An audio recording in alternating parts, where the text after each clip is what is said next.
Добро вечер, почитувани гледачи.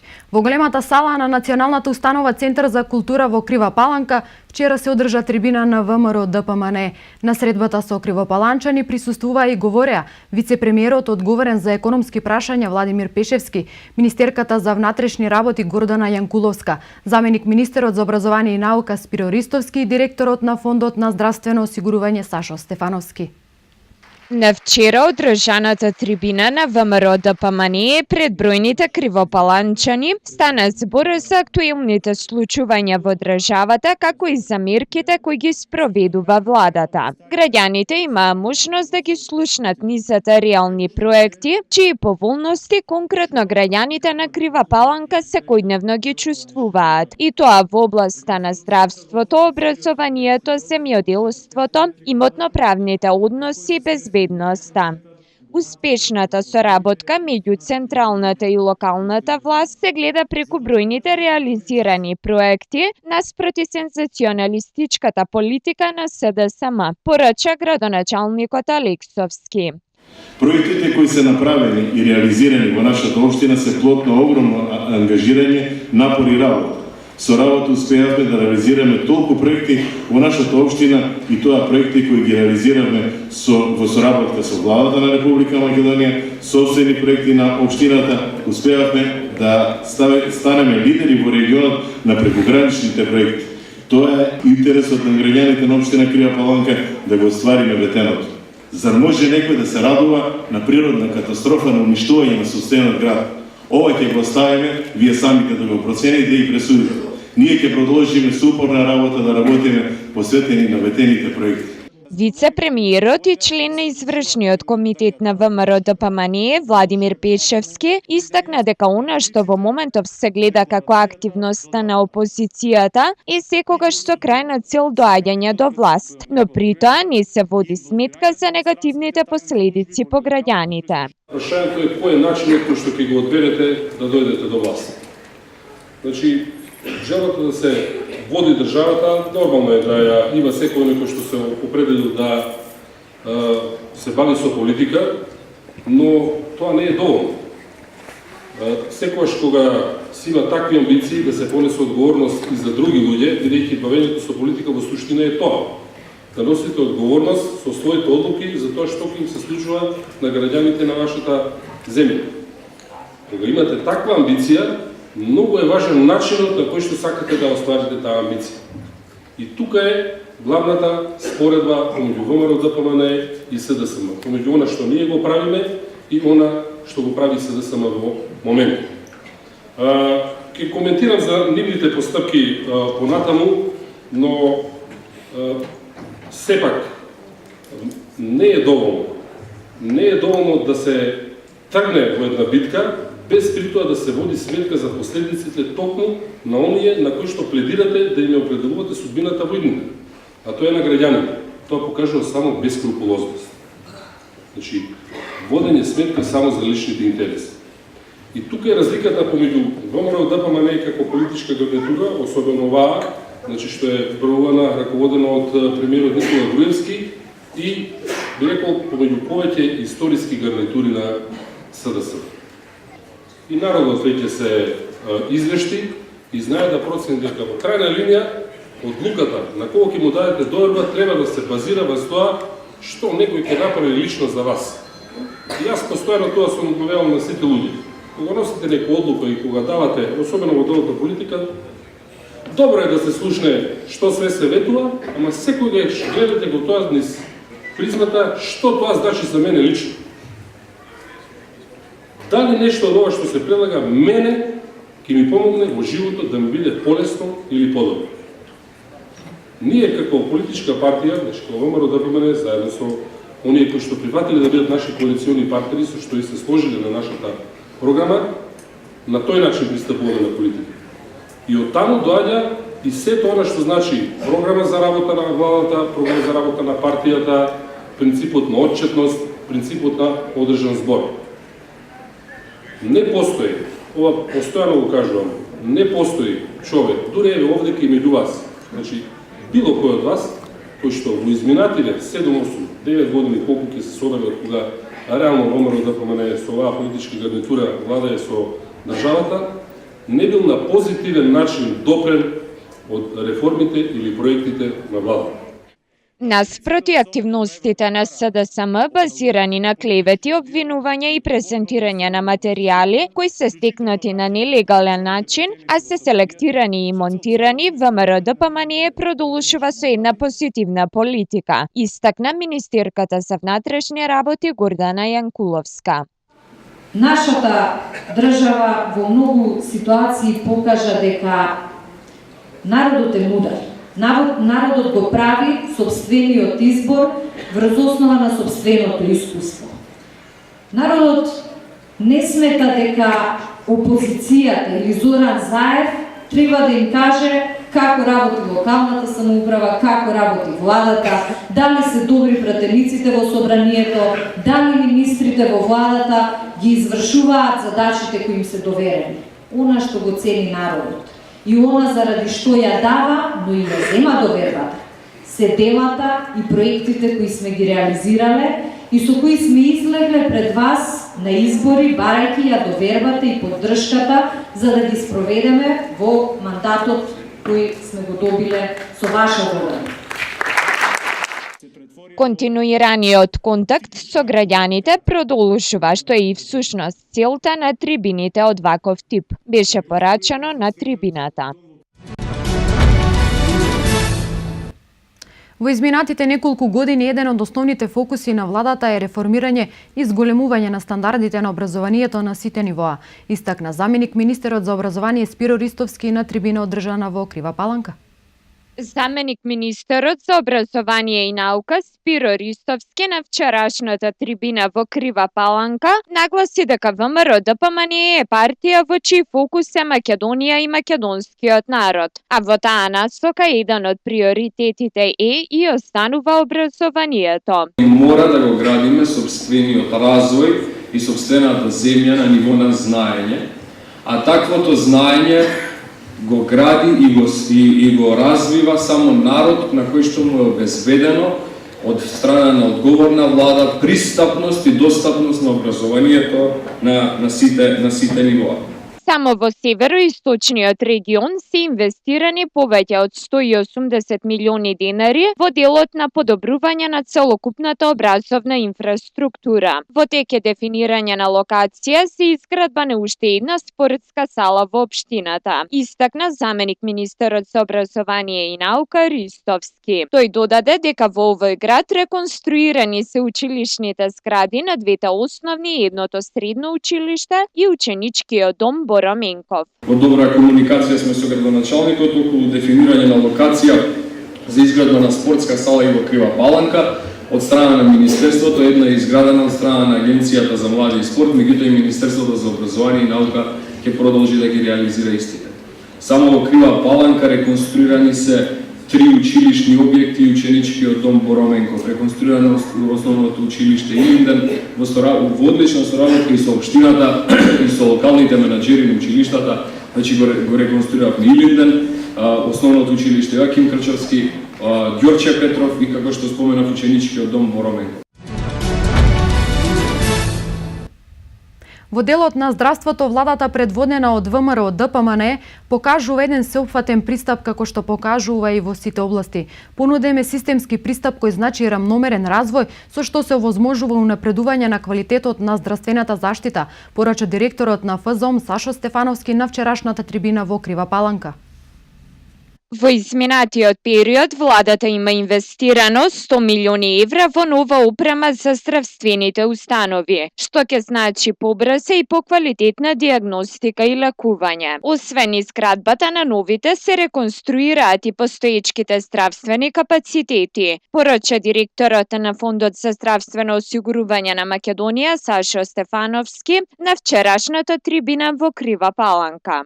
Во делот на здравството понудивме системски пристап кој што значи развивање на сите нивоа на здравствената заштита, кој што значи рамномерен развој на унапредување на здравствената заштита. Во општина Крива Паланка целосно е реконструиран сутеренскиот дел на здравствениот дом Димитар Арсов со површина од 500 метри квадратни, а инвестицијата е вредна на 21 милион денари. Обезбедени се 2 нови целосно опремени возила за брзата помош, а функционира и проектот Наш специјалист. Реконструиран е здравствениот дом во Крива Паланка и се вложени повеќе од 21 милион денари.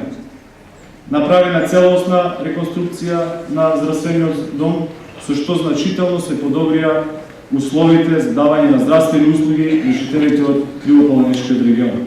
За потребата на итната медицинска помош во Крива Паланка набавени се 2 нови возила, комплетно опремени со целокупната потребна медицинска апаратура, ЕКГ апарат, дефибрилатор, респиратор и друга опрема.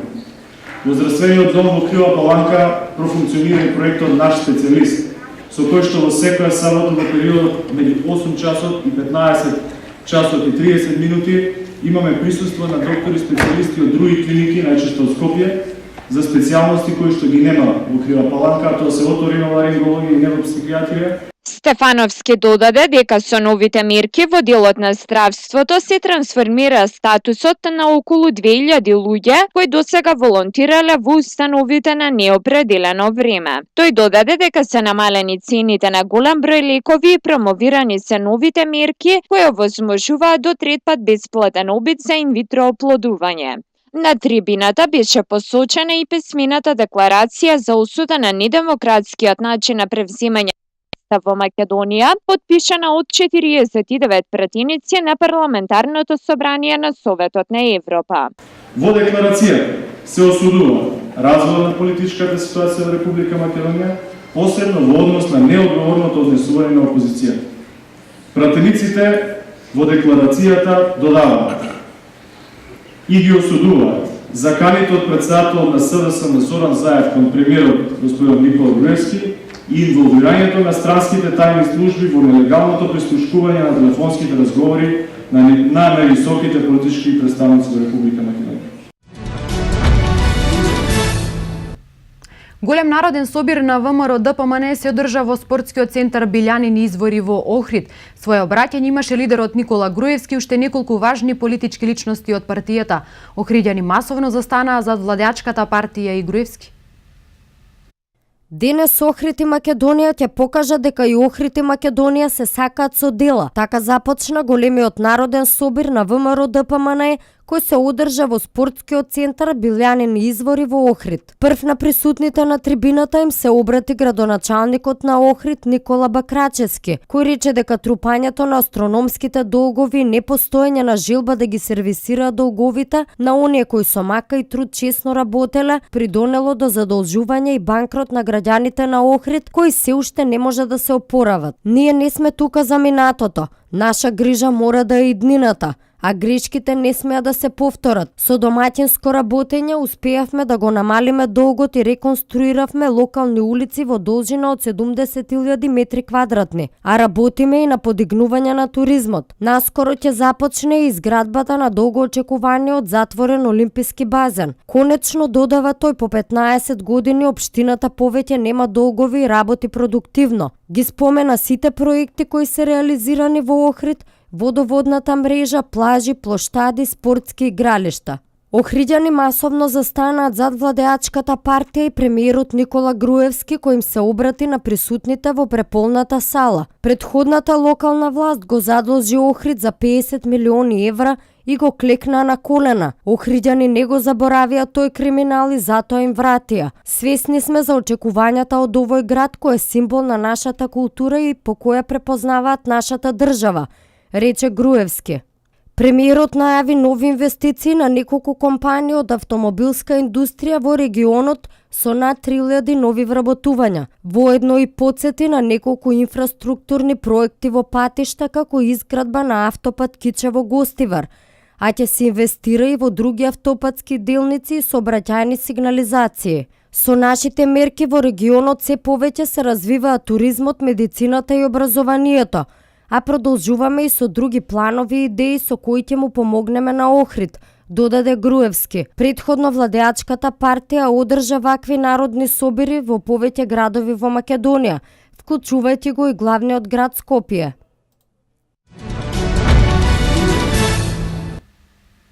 Типични примери на македонска куќа има во Куманово. Оние кои се упшто обстојуваат и кои некако едва ја успееле да ја задржат првобитната убавина, лоцирани се во старото градско јадро. Познавачите велат дека постојат неколку начини да се инвестира во реконструкција на овие куќи. Дел од примерите за инвестирање не мора да се бараат подалеку од Македонија, може да се копираат искуства од други македонски градови. И Куманово има екзактни примери на типична македонска куќа. И во 21. век, во се уште питорескното сокаче помеѓу улиците Иво Лола Рибар, Моша Пијаде или познати како Нагорички и Проевски сокак. Сместена е една од најтипичните примери на македонска куќа, градена во медитерански стил пред 1 век.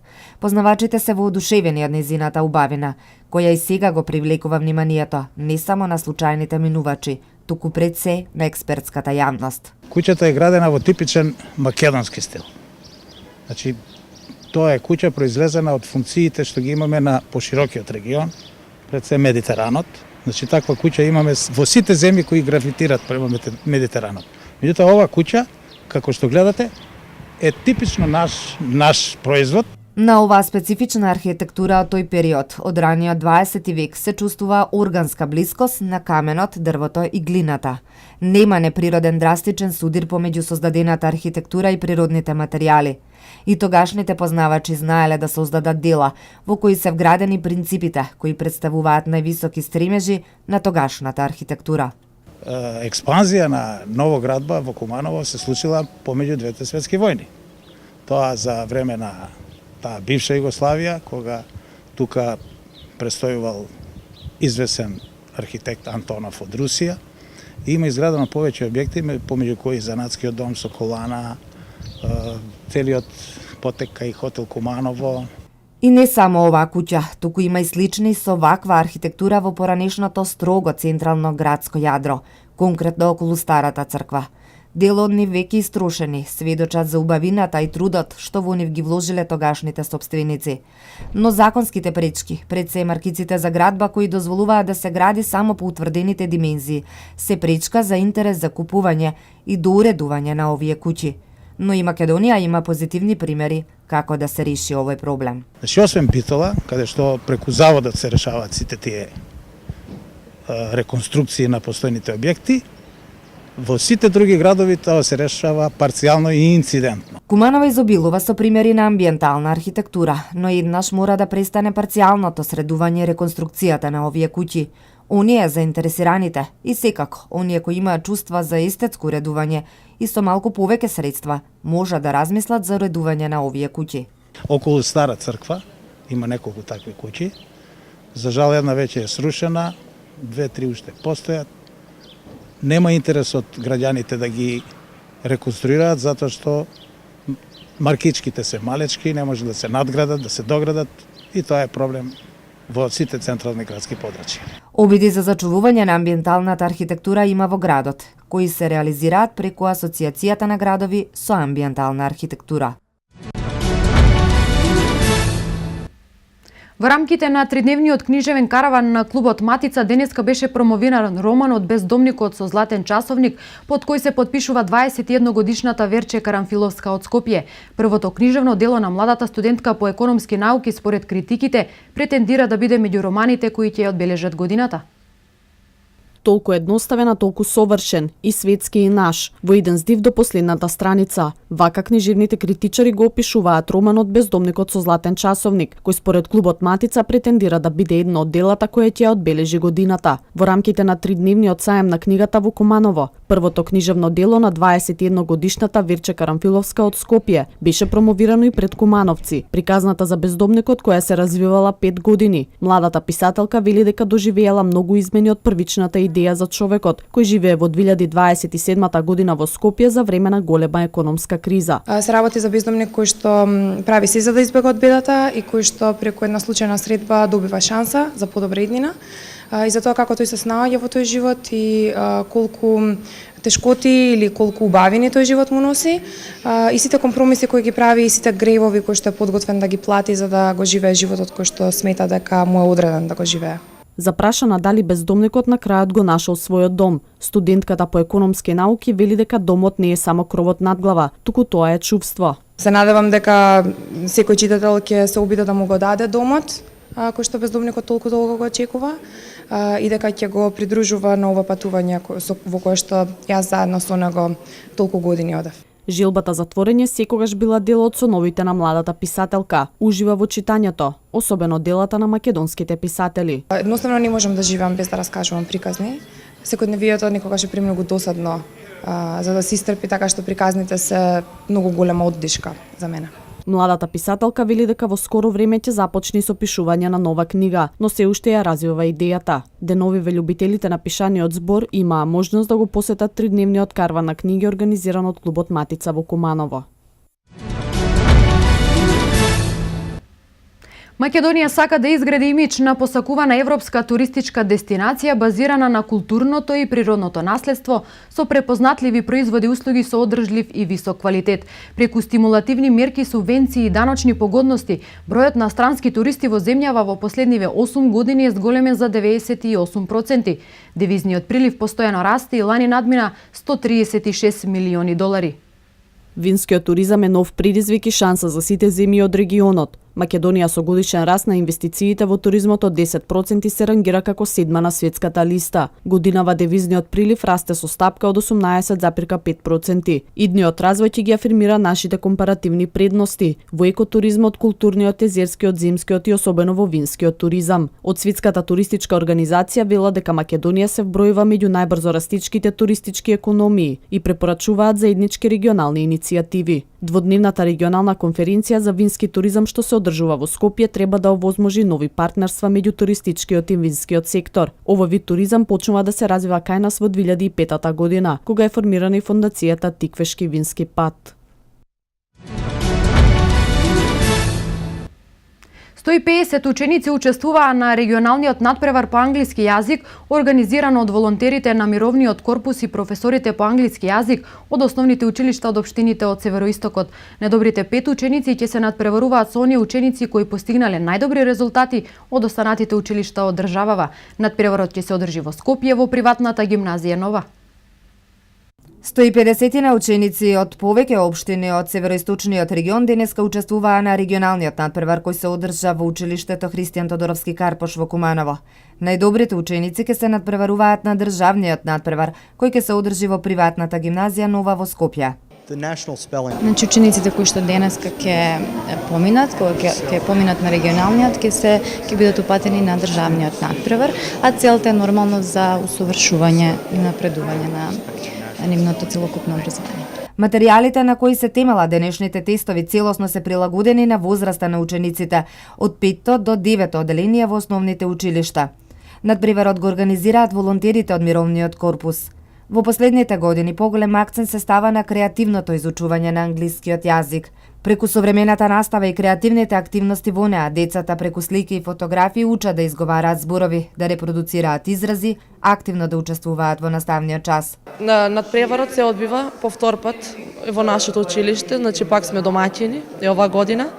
Значи имаме 6 волонтери американци кои ни помагаат, нели, всушност го организираат надпреварот и секој ние професорите земаме учество како суди, нели, за да биде се регуларно и да им помагаме на дечињата со превод. Секогаш се спремни дечиња, учат, нели, сепак се најдобрите. Доста се вежбани, имаат предзнаење, само го надопунуваат и така. Учениците задоволни се од постигнатите знаења. Дел од нив очекуваат да поминат на повисоко ниво и да се надпреваруваат со нивните соученици од останатите градови од државата. Тоа ли зоето мис? Па добро, и не баш многу. Зошто имаше некои тешки прашања или? Не, него се збунив и ет. Роди Линден од Крива Паланка. И задоволни ли сте од постигнатото на тестот? Да. Очекувате некоја награда? Не, јас испаднав. Браќа Ривер. И како си задоволен од постигнатото? Па, одлично, супер. Без, немам, добро е. Ке очекуваш некоја награда да учествуваме на државен надпревар? Може би, но не сум сигурен, ништо не е. Придобивките од изучувањето на странските јазици се повеќе кратни, велат професорите по англиски јазик. Познавањето на странските јазици ги зголемува шансите за академски напредок, ги намалува празнините во достигнувањата, ги развива основните вештини, го поттикнува креативното размислување, промовира културна свест и секако ги зголемува шансите за упис на посакуваното средно образование, а понатаму и на посакуваниот факултет. Сојузот на стопански комори и бизнис заедницата потпишаа меморандум за соработка. Соработката на науката и бизнис заедницата е модел за стабилна економска иднина. ССК и МАНУ ќе работат во насока на развој на значајни сектори за економски напредок, енергетика, инженерство, градежништво, преку искористување на квалитетот и потенцијалите од двете страни. Председателот на Сојузот на стопански комори на Македонија, Даниела Арсовска, и председателот на Македонската академија на науките и уметностите, академик Владо Камбовски, потпишаа меморандум за соработка. Партнерството помеѓу академската заедница и приватниот сектор во услови на зголемување на економскиот притисок од глобалната конкуренција е од круцијално значење за справување со современите предизвици во насока на унапредување на истражувањето, иновациите и технолошкиот развој. За Сојузот на стопански комори на Македонија, ова е многу значаен ден, бидејќи соработката на науката и бизнис заедницата е модел за стабилна економска иднина. Сојузот на стопански комори и МАНУ ќе работат во насока на развој на значајни сектори за економски напредок, енергетика, инженерство, градежништво, преку искористување на квалитетот и потенцијалите од двете страни. Со официјалното потпишување на меморандумот, академијата и бизнис заедницата заеднички на цврсти темели ќе работат во насока на поттикнување и предлагање на квалитетни иницијативи и решенија до државните институции кои треба да придонесат за севкупен економски напредок на нашата држава. На настанот присуствуваа председателите на гранските комори при Сојузот на стопански комори и сите сектори, како и академиците од повеќе оделенија во склоп на МАНУ.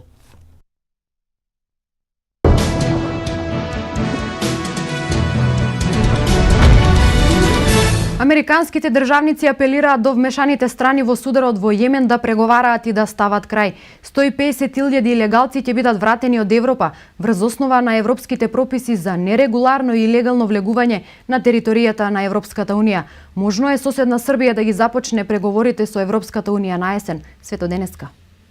Американскиот државен секретар Џон Кери апелира до вмешаните страни во судирот на Јемен да преговараат и да стават крај на судирите. Ова мора да бидат во насочна улица, посочи Кери, додавајќи оти е потребно шиитските бунтовници Хути и тие кои може да влијаат на нив да бидат подготвени да седнат на преговарачка маса. Тој истакна дека Обединетите нации веќе одредиле посредники и најверојатно двете страни се подготвени да разговараат за локацијата, каде ќе се одржуваат мировните преговори. Светската здравствена организација вчера соопшти дека над 1000 луѓе, од кои 50 деца загинале на почетокот на судирите во Јемен. Меѓу загинатите 28 се жени, а повредени се над 4350 лица.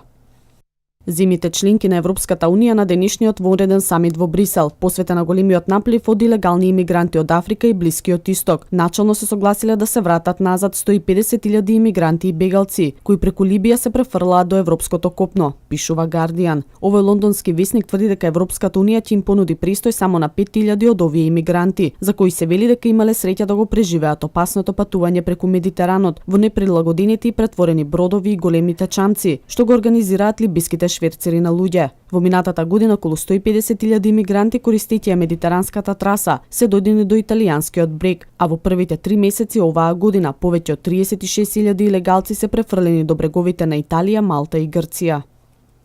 Берлин очекува Европската комисија конечно да ги одобри акционите планови на Србија за поглавијата 23 и 24 за правосудството, владењето на правото и безбедноста, чија трета верзија е испратена во Брисел и на есен би требало да почнат преговорите, посочува Вечерни новости. Српскиот весник посочува дека тоа ќе биде клучната порака со која шефот на германската дипломатија, Франк Валтер Штајнмајер, ќе пристигне во Белград на 28 април. Белградскиот весник навидува и дека Штајнмајер ќе побара од српските власти до крај да се истражат палењето на амбасадата во Германија во Белград во 2008 година и да се најдат виновниците.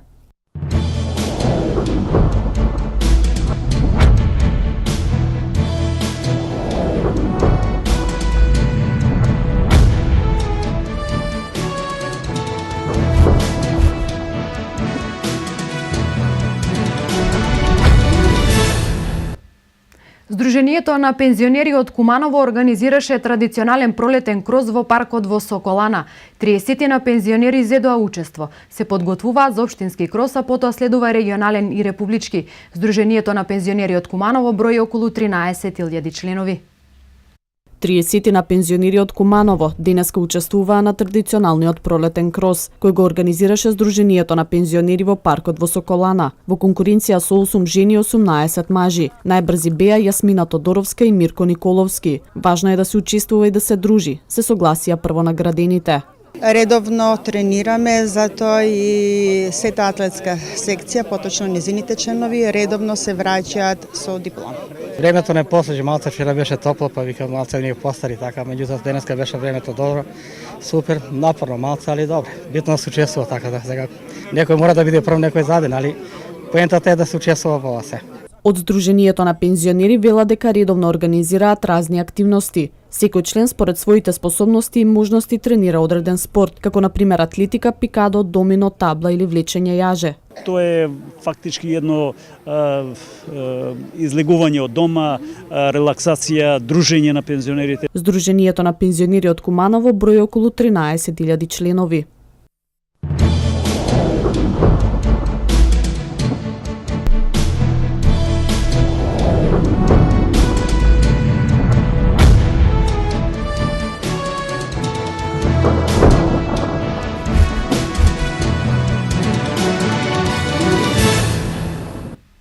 Какво време не очекува во наредните денови, погледнете од Метео.